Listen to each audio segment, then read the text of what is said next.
जय हिंद दोस्तों, आपको कुमार कौशल क्लासेस में आपका स्वागत है। आइए आपको ले चलते हैं क्लास 10th में फिजिक्स का, जिसका दूसरा चैप्टर का नाम होता है प्रकाश का अपवर्तन। प्रकाश का अपवर्तन, ठीक है। प्रकाश का परावर्तन का सारा वीडियो डाल दिए हैं, आपको देखना है होगा तो देख लीजिएगा, ठीक है। आज आपको इस वीडियो में स्टार्ट करेंगे प्रकाश का अपवर्तन से, ठीक है ना। कहाँ से? प्रकाश का अपवर्तन से। यूट्यूब चैनल है KKC बाय उदय सर, ठीक है ना। देखिए चलते हैं, यहाँ पहला लिखा हुआ प्रकाश का अपवर्तन। जब प्रकाश का अपवर्तन पढ़ाई करेंगे तो उसमें सबसे पहले आपको देखना होगा माध्यम, ठीक है ना। तो माध्यम देखना पड़ेगा। उसके बाद माध्यम के कितने प्रकार, तो माध्यम के प्रकार हो जाता है दो गो। कितना? एक हो जाता है सघन माध्यम और एक हो जाता है विरल माध्यम। सघन माध्यम और विरल माध्यम, ठीक है। उसके बाद देखेंगे जब माध्यम पता चल जाएगा तब उसके बाद चलाएंगे क्या चीज़ पे, तो प्रकाश का अपवर्तन पर। तो सबसे पहले हेडिंग देते हैं कि माध्यम क्या होता है, ठीक है ना। माध्यम क्या होता है, पहले देखेंगे माध्यम क्या होता है, माध्यम क्या होता है, ठीक है ना। माध्यम क्या होता है, ठीक है। माध्यम क्या होता है, तो इसका परिभाषा हो जाता है कि पारदर्शी पदार्थ को माध्यम कहते हैं, यानी जिसमें सूर्य का प्रकाश पार हो जाता है ना, उसी को माध्यम कहते हैं, ठीक है ना। उसी को क्या बोलते हैं? माध्यम। माध्यम के दो प्रकार हो जाता है, पहला विरल माध्यम और दूसरा सघन माध्यम। देखिए यहाँ पे लिख रहे हैं पारदर्शी पदार्थ को, पारदर्शी क्या लिखेंगे? पारदर्शी पदार्थ को माध्यम कहते हैं। पारदर्शी पदार्थ को माध्यम कहते हैं। पारदर्शी पदार्थ को माध्यम कहते हैं, ठीक है ना। क्या कहते हैं? माध्यम कहते हैं। पारदर्शी पदार्थ को माध्यम कहते हैं, ठीक है। अब देखेंगे कि माध्यम के कितने प्रकार। माध्यम के जो है ना दो प्रकार हो जाता है, एक हो जाता है विरल माध्यम और एक हो जाता है सघन माध्यम। आपको बोर्ड में पूछेगा कि दे देगा ऑप्शन और बोलेगा इसमें कौन विरल माध्यम है या फिर कौन सघन माध्यम है, तो उसको समझने के लिए पूरी तरह से यहाँ पे बताएंगे, ठीक है। तो देखिए पहला लिखे कि पारदर्शी पदार्थ को माध्यम कहते हैं। पारदर्शी पदार्थ को क्या बोलते हैं? माध्यम कहते हैं। पारदर्शी पदार्थ को माध्यम कहते हैं। उसके बाद देखते हैं कि माध्यम के कितने प्रकार, तो माध्यम के दो प्रकार हो जाते हैं। माध्यम के कितने प्रकार? माध्यम के दो प्रकार, ठीक है ना। माध्यम के दो प्रकार, माध्यम के दो प्रकार। कितने प्रकार? दो प्रकार, ठीक है। माध्यम के दो प्रकार कौन कौन सा हो जाता है? तो पहला हो जाता है विरल माध्यम, पहला हो जाता है विरल माध्यम और दूसरा हो जाता है सघन माध्यम। दूसरा हो जाता है सघन माध्यम। दूसरा क्या हो जाता है? सघन माध्यम। पहला विरल माध्यम और दूसरा सघन माध्यम। अब देखेंगे विरल माध्यम क्या होता है, सघन माध्यम क्या होता है, ठीक है। पहला क्या देखेंगे? विरल माध्यम क्या होता है, सघन माध्यम क्या होता है। तो देखिए यहाँ पे लिख रहे हैं, अगर जो विरल माध्यम और सघन माध्यम का कभी परिभाषा नहीं पूछेगा, दे देगा कि बताइए विरल माध्यम, जैसे दे देगा ऑप्शन में वायु, जल और कांच में कौन सा विरल माध्यम है, और चौथा दे देगा इनमें से कोई नहीं, ठीक है ना। तो पहले पूरी तरह से इसमें देखेंगे। तो पहला दीजिए विरल माध्यम क्या होता है, क्या देना है? विरल माध्यम देकर डैश, विरल माध्यम। विरल माध्यम क्या होता है? तो ये हो जाता है वैसा पदार्थ जिसका घनत्व कम हो, वैसा पदार्थ जिसका घनत्व कम हो। इसमें हो जाएगा क्या कि मतलब क्या लिखे यहाँ पे? विरल माध्यम। विरल माध्यम में बोलना है वैसा माध्यम, क्या बोलना है? वैसा माध्यम जिसका घनत्व कम हो। जिसका घनत्व कम होता है ना, उसमें प्रकाश की चाल ज़्यादा होता है। जिसका घनत्व कम होता है उसका प्रकाश की चाल ज़्यादा होता है, ठीक है ना। तो देखिए इसमें लिखेंगे वैसा माध्यम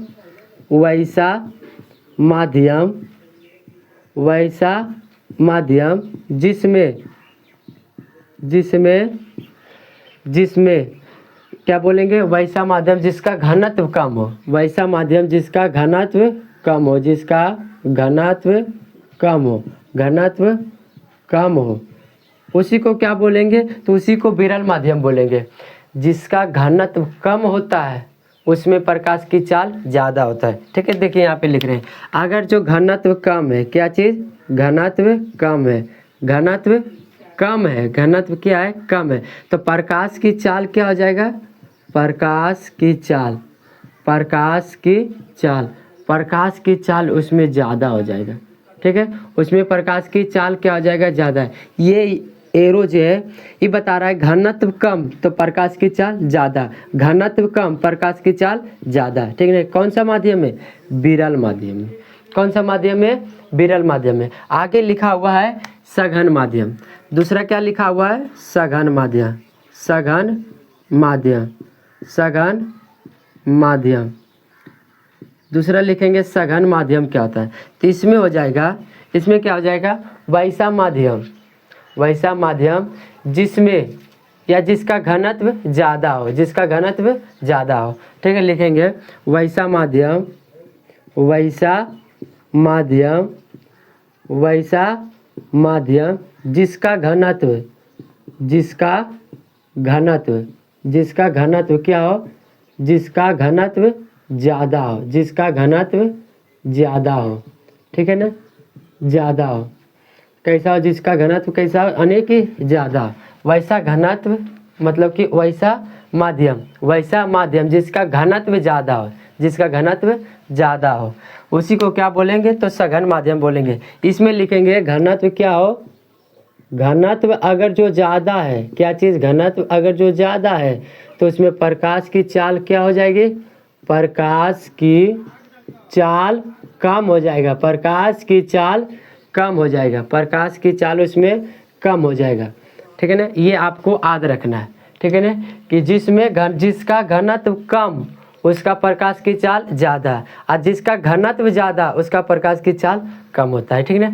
आइए आप देखते हैं, पहले लिखेंगे प्रकाश की चाल, निर्वात में प्रकाश की चाल कितना होता है, उसके बाद देखेंगे जल में प्रकाश की चाल कितना होता है, तब देखेंगे कांच में प्रकाश की चाल। ज़्यादा करके इसी में पूछेगा, दे देगा एक तो और बोल देगा कि कौन सा हो, मतलब विरल माध्यम है, कौन सा सघन माध्यम है, ठीक है। तो देखिए लिख रहे हैं प्रकाश की चाल, ठीक है ना, प्रकाश की चाल, प्रकाश की चाल, ठीक है ना, क्या चीज़, प्रकाश की चाल। तो पहला लिखना है निर्वात में प्रकाश की चाल, क्या चीज़, किसमें, निर्वात में। पहला लिखना है निर्वात में, पहला लिखिए निर्वात में, पहला लिखिए निर्वात में। एक नंबर में लिखना क्या चीज़ में, एक नंबर में लिखना है निर्वात में, ठीक है ना, एक नंबर में निर्वात में लिखेंगे, निर्वात में प्रकाश की चाल, निर्वात में प्रकाश की चाल, निर्वात में प्रकाश की चाल, निर्वात में प्रकाश की चाल, निर्वात में प्रकाश की चाल। तो निर्वात में आपको पता होना चाहिए कि 3 लाख किलोमीटर प्रति सेकंड होता है, 3 लाख किलोमीटर प्रति सेकंड। तो इसका कितना हो जाएगा, 3 लाख, आने लिखेंगे 3 पर शून्य कितना, 5 गो, तब लाख पूरेगा, इकाई दहाई सैकड़ा हज़ार 10,000 लाख, 3 लाख किलोमीटर प्रति सेकंड। इसको शॉर्ट में भी लिखिए, 3 गुना 10 पर पावर 5 किलोमीटर प्रति सेकंड होता है, ठीक है ना। आप देखिए, अगर जो किलोमीटर से मीटर में पूछ देता हो, किलोमीटर से मीटर में जब पूछेगा ना, तो 1000 मीटर बराबर होता है 1 किलोमीटर, 1000 मीटर बराबर होता है 1 किलोमीटर। तो 3 शून्य बढ़ जाएगा, ठीक है ना। तो कितना हो जाएगा, 3 गुना 10 पर पावर 8 मीटर प्रति सेकेंड हो जाएगा, 3 गुना 10 पर पावर 8 मीटर प्रति सेकेंड। किस में, निर्वात में प्रकाश की चाल, कहाँ, निर्वात में प्रकाश की चाल। वहीं दूसरा आता है, दूसरा आता है पानी, पानी या फिर ले लीजिए जल, उसी को बोलते हैं, जल में प्रकाश की चाल, ठीक है, प्रकाश की चाल। तो इसमें जो है, इसमें हो जाता है 2,25,000 किलोमीटर प्रति सेकेंड, 2,25,000 किलोमीटर प्रति सेकेंड। लिखिए इसमें प्रकाश की चाल कितना होता है, 2,25,000, 2,25,000 किलोमीटर प्रति सेकेंड, किलोमीटर प्रति सेकेंड, 2,25,000 किलोमीटर प्रति सेकेंड होता है, ठीक ना। इसको लिखिएगा आप तो 2.25 गुना 10 पर पावर 5 किलोमीटर प्रति सेकेंड, अगर जो मीटर में भी पूछे, इसमें भी मीटर में पूछ सकता है, तो इसको लिखेंगे 2.25 गुना 10 पर पावर 8 मीटर प्रति सेकेंड। 8 मीटर प्रति सेकेंड, 10 पर पावर 8 मीटर प्रति सेकेंड। वही आ जाता है तीसरा, तो तीसरा में आ जाता है कांच में प्रकाश की चाल, यानी शीशा जो होता है उसमें देखेंगे प्रकाश की चाल, तीसरा, ठीक है ना। तीसरा लिखा हुआ है कांच में प्रकाश की चाल। क्या चीज़ में? कांच में प्रकाश की चाल, कांच में प्रकाश की चाल, ठीक है ना। कांच में प्रकाश की चाल देखेंगे, क्या चीज़ में? कांच में प्रकाश की चाल। तो कांच में प्रकाश की चाल हो जाता है, कांच में प्रकाश की चाल 2 लाख किलोमीटर पर सेकेंड, 2 लाख किलोमीटर पर सेकेंड, ठीक है ना। तो इसमें लिखिएगा 2 पर मतलब 2 लिखने के बाद कितना सुनना? 5 गो, ठीक है ना, 5 किलोमीटर पर सेकेंड। शॉर्ट में लिखिए तो हो जाएगा 2 गुना 10 पर पावर 5 किलोमीटर पर सेकेंड। अगर जो मीटर में दे दे तो कितना लिखेंगे? 2 गुना 10 पर पावर 8 मीटर प्रति सेकेंड। यह इतना आपको कंठस्थ याद रखना है। पहला हो जाता है निर्वात में प्रकाश की चाल 3 लाख किलोमीटर प्रति सेकेंड। उसके बाद हो जाता है मतलब जल में प्रकाश की चाल 2,25,000 किलोमीटर प्रति सेकेंड। उसके बाद हो जाता है, उसके बाद क्या चीज़ में होता है? तो कांच में प्रकाश की चाल, तो कांच में प्रकाश की चाल हो जाता है 2 लाख किलोमीटर पर सेकेंड, 2 लाख किलोमीटर पर सेकेंड। अब अगर जो इतना आपको याद है तब बता सकते हैं कि कौन सा विरल माध्यम और कौन सा सघन माध्यम, कौन सा विरल माध्यम, कौन सा सघन माध्यम। यहीं से देखेंगे जिसका प्रकाश की चाल ज़्यादा हो वो कौन सा माध्यम? विरल माध्यम। और जिसमें प्रकाश की चाल कम हो कौन सा माध्यम? सघन माध्यम। जैसे बात के मानिए ये विरल माध्यम और सघन माध्यम बताने के लिए आपको कुछ पहले बता दे रहे हैं, ठीक है। देखिए अगर जो यहाँ पे दे दिया है 2 गो व्यक्ति, ठीक है, कितना व्यक्ति? 2 गो व्यक्ति, ठीक है। कितना व्यक्ति? 2 व्यक्ति, ठीक है। इसको मान लीजिए ए, इसको मान लीजिए बी, इसको मान लीजिए बी, ठीक है ना। क्या मानेंगे इसको? बी, इसको मानिए बी। और एक ठो ले लीजिए सी, क्या चीज़? सी, एक ठो ले लीजिए सी, क्या चीज़ लेना? एक ठो सी। पहला के पास अगर जो बात के मानिए 100 रुपया है, कितना रुपया? 100 रुपया। और दूसरा के पास मानिए है कितना? 300 रुपया। इसमें अगर जो आपको पूछा जाएगा कि कौन अमीर और कौन गरीब है तो आप तो फटाक से बोलिएगा कि ए जो है ना ये गरीब है और बी जो है वो अमीर है। उसके बाद ये तो अमीर हो गया, बी क्या हो गया? अमीर। लेकिन अगर जो तीसरा के पास रहे 500 रुपया, कितना रहे? 500 रुपया, तो अब तो बता सकते हैं कि अबरी बी गरीब है कि नहीं? अबरी बता सकते हैं बी क्या चीज़ है? गरीब है। उसी तरह से मतलब कि पहचानना होता है कौन सा विरल माध्यम और कौन सा सघन माध्यम। देखिए यहाँ पे लिख रहे हैं, लिखेंगे यहाँ पे कि पहला लिखेंगे निर्वात,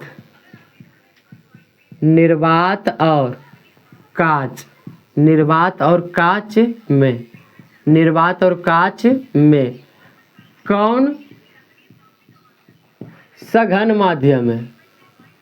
सघन माध्यम है। कौन सघन माध्यम है? कौन सघन माध्यम है?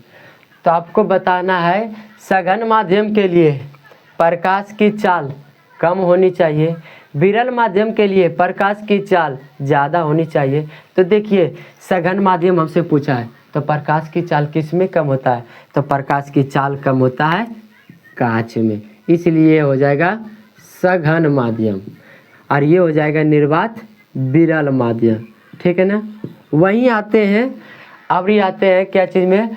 तो अबरी आइए जल और कांच में कौन सा सघन माध्यम है? यहाँ पे लिखना है जल,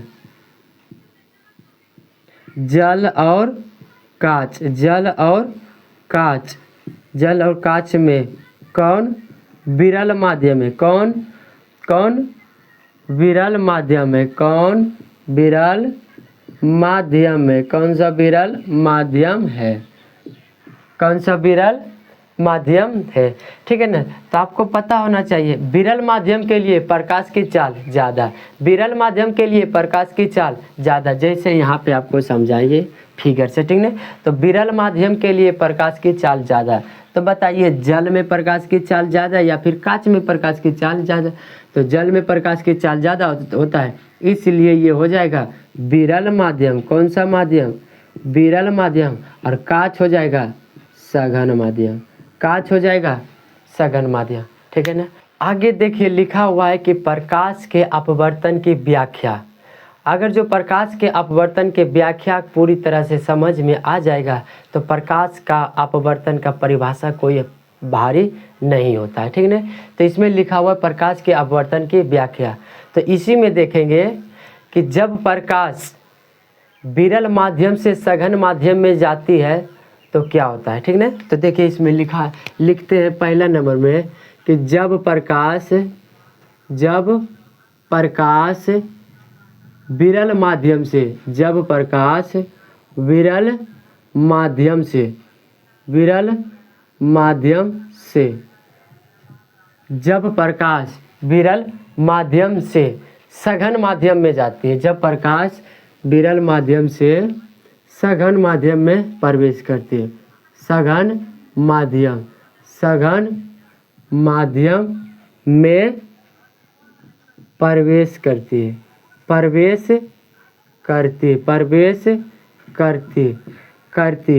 जब प्रकाश विरल माध्यम से सघन माध्यम में प्रवेश करती तो क्या होती है, ठीक है ना। जब प्रकाश विरल माध्यम से सघन माध्यम में प्रवेश करती है तो क्या होती है। तो पहले फिगर देखना यहाँ पे, ठीक है ना। तो एक ठो लेना है आपको अपवर्तक सतह। कौन सा सतह? अपवर्तक सतह। कौन सा सतह? अपवर्तक सतह। कौन सा सतह? अपवर्तक सतह। ये कौन सा सतह है? अपवर्तक सतह। कौन सा सतह? अपवर्तक सतह। और ऊपर में रखिए विरल माध्यम। कौन सा माध्यम? विरल माध्यम। तो विरल माध्यम ले लेते हैं हवा, ठीक है ना। क्या ले लिए? हवा। और नीचे में रखते हैं सघन माध्यम। कौन सा माध्यम? सघन माध्यम। यानी कांच ले लीजिए, कांच, या फिर कांच नहीं लेना है तो पानी लीजिए, यानी जल, ठीक है ना, जल। ये विरल माध्यम है और ये क्या है? ये सघन माध्यम। जब प्रकाश की किरण इस पे आती है, ठीक है ना। कौन सा किरण? जब प्रकाश की किरण इस पे आती है, जब प्रकाश की किरण इस पे आती है तो यहाँ पे तो हो जाता है एक ठो अभिलंब। क्या हो जाता है? अभिलंब। क्या हो जाता है? अभिलंब। तो आपको पता होना चाहिए, ध्यान से देखिएगा कि जब प्रकाश की किरण विरल माध्यम से सघन माध्यम में प्रवेश करती है ना तो अभिलंब की ओर मुड़ जाती है, यानी अभिलंब की ओर मुड़ जाती है। जब प्रकाश की किरण विरल माध्यम से सघन माध्यम में प्रवेश कर रही है तो अभिलंब की ओर मुड़ जाती है, यानी झुक जाती है, ठीक है। जिसके कारण से ऊपर हो जाता है आपतन कोण, यानी आई बड़ा हो जाता है, और अपवर्तन कोण यानी आर छोटा हो जाता है। इसलिए ये हो जाता है आपतित किरण। कौन सा किरण? आपतित किरण। कौन सा किरण? आपतित किरण। और ये जो होती है ये हो जाती है अपवर्तित किरण। कौन सा किरण? अपवर्तित किरण। ये कौन सा किरण हो जाएगा? अपवर्तित किरण, ठीक है। अपवर्तित किरण, अपवर्तित किरण, अपवर्तित किरण, ठीक है ना।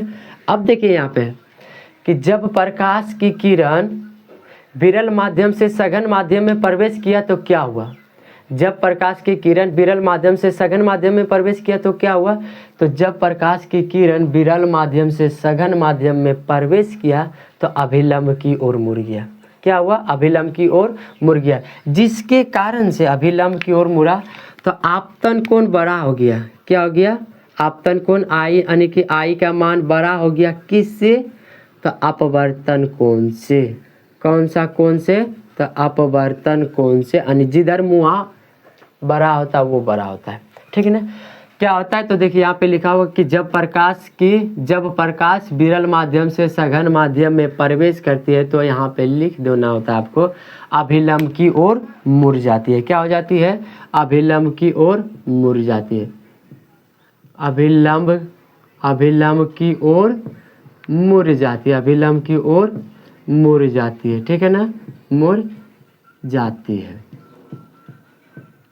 क्या लिख रहे हैं? तो प्रकाश के अपवर्तन की व्याख्या यहीं से देखेंगे। यहीं से क्या देखेंगे? तो यहीं से देखेंगे प्रकाश का अपवर्तन क्या होता है। बैठो।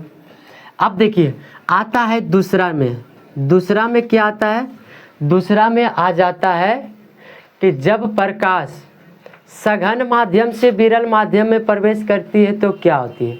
जब प्रकाश सघन माध्यम से विरल माध्यम में प्रवेश करती है तो क्या होती है? अब देखिए यहाँ पे लिखेंगे कि जब प्रकाश की किरण सघन माध्यम से मतलब विरल माध्यम में प्रवेश करती है। लिखेंगे कि जब प्रकाश की किरण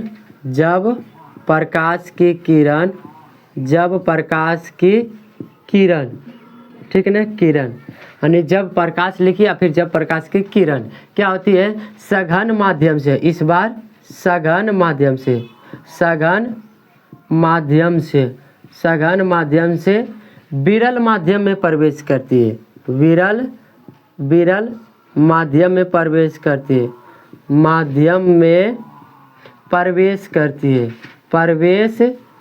प्रवेश करती है तो क्या होती है?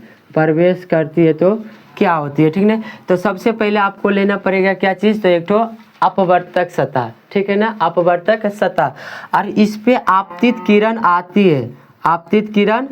है। इस पे क्या होती है? आपतित किरण आती है, ठीक है ना। तो यहाँ पे तो हो जाता है अभिलंब। क्या हो जाता है? अभिलंब।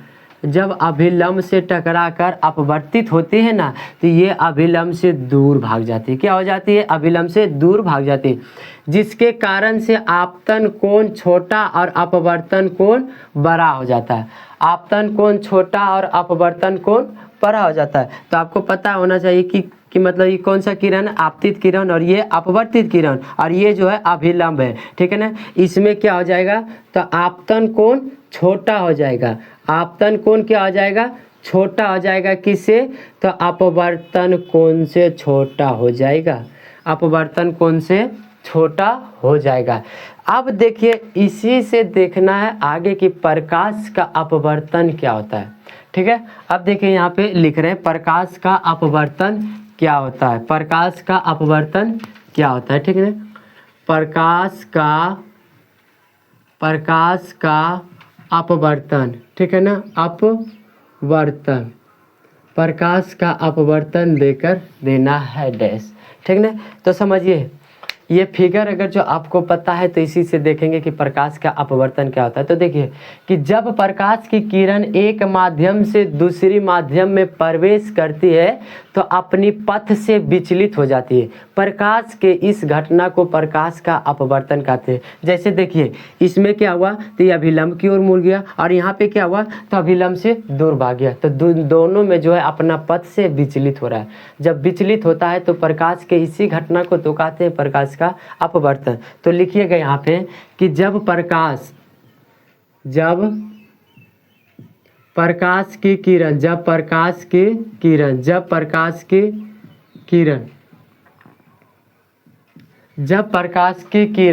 एक माध्यम से दूसरे माध्यम में प्रवेश करती है तो अपनी पथ से विचलित हो जाती है। जब प्रकाश की किरण एक माध्यम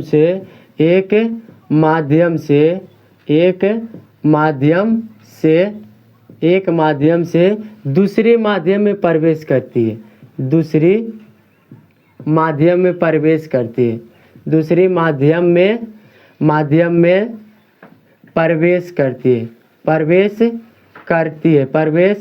करती है, जब प्रकाश की किरण एक माध्यम से दूसरे माध्यम में प्रवेश करती है तो अपनी पथ से विचलित हो जाती है।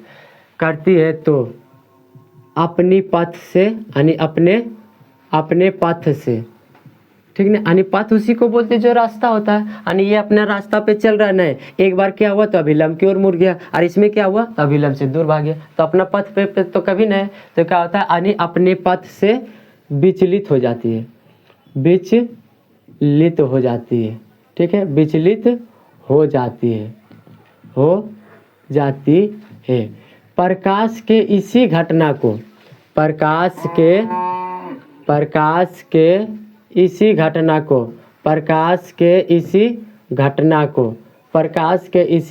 को प्रकाश का अपवर्तन कहते हैं। इसी घटना को प्रकाश का अपवर्तन कहते हैं। प्रकाश का अपवर्तन कहते हैं। अपवर्तन कहते हैं। प्रकाश का अपवर्तन कहते हैं। प्रकाश का अपवर्तन कहते हैं। ठीक है ना। क्या लिखे हैं कि जब प्रकाश की किरण एक माध्यम से दूसरी माध्यम में प्रवेश करती है तो अपनी पथ से विचलित हो जाती है। तो प्रकाश के इसी घटना को प्रकाश का अपवर्तन कहते हैं। आगे देखिए लिखेंगे कि प्रकाश के अपवर्तन के कारण क्या क्या होता है। ठीक है। प्रकाश के अपवर्तन के कारण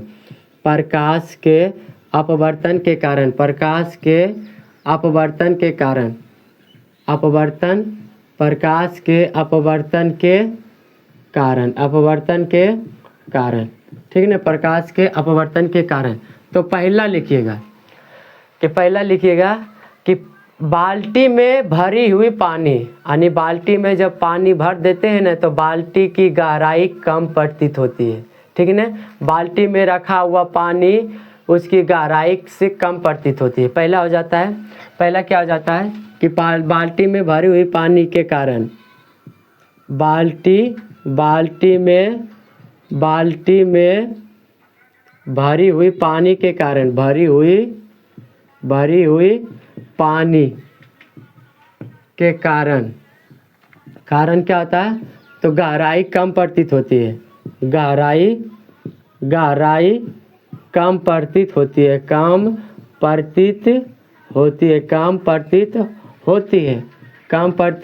है। दूसरा कि पानी से भरी हुई बाल्टी में रखा हुआ छड़ अपनी वास्तविक लंबाई से यानी वास्तविक स्थिति से मुड़ी यानी टेढ़ी प्रतीत होती है। ठीक है।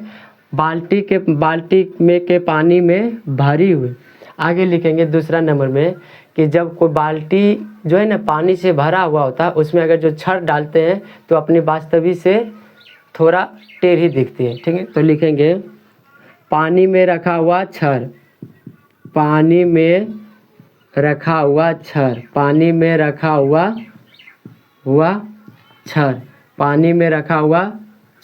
ठीक है ना। क्या दिखती है तो मतलब टेढ़ी प्रतीत होती है। टेढ़ी लिखिए फिर मुड़ी हुई प्रतीत होती है।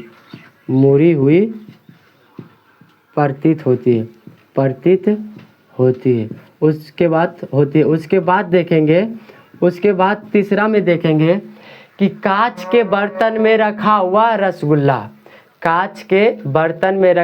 रसगुल्ला अपनी वास्तविक स्थिति से बड़ा दिखती है। ठीक है। तीसरा वही हो जाता है। तीसरा देखेंगे कि कांच के बर्तन में रखा हुआ रसगुल्ला कांच के बर्तन में रखा